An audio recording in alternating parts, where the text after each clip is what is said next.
Beneath your feet lie cities big enough for 20,000 people.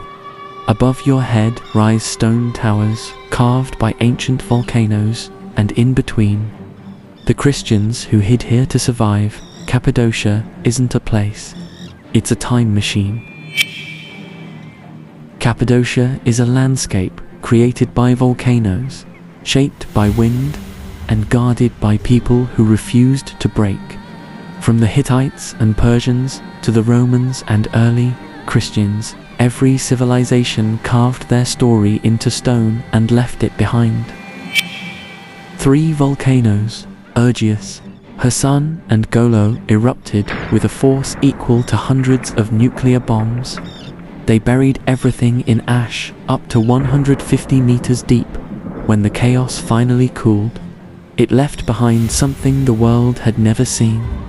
And over millions of years, water and wind sculpted the famous fairy chimneys. This was the foundation of Cappadocia, soft enough for humans to shape, harsh enough to keep them safe. The Hittites controlled Cappadocia, but they did something unusual. They built almost nothing on the surface.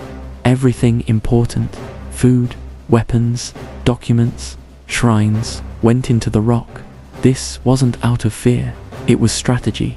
Cappadocia was their military communications zone, a hidden corridor linking the empire's heart to Syria. When the Persians arrived, they renamed the region Cappadocia, land of the beautiful horses. Those horses were so powerful that kings from Lydia to Babylon tried to ban Cappadocian horse exports, because a cavalry trained here was almost unbeatable. Christians, hunted across the Roman world, realized something extraordinary. The rock here wasn't just a shelter, it was a weapon. They expanded small Hittite chambers into full subterranean cities. Ventilation shafts up to 60 meters deep, stone doors weighing more than a ton, escape tunnels linking city to city, underground churches with frescoes painted in pitch darkness.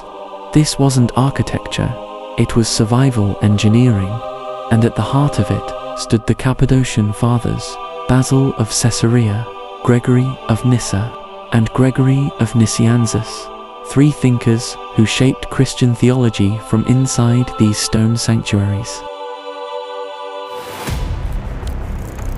For centuries, Cappadocia was a battleground between Byzantines and Seljuks.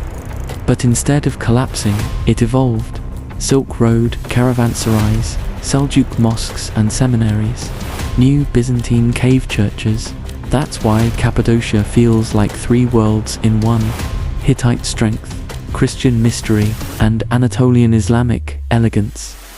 Cappadocia looks peaceful today, but its stones hold the memory of empires that rose and collapsed, religions that survived extinction, and people who learned to turn geology into defense.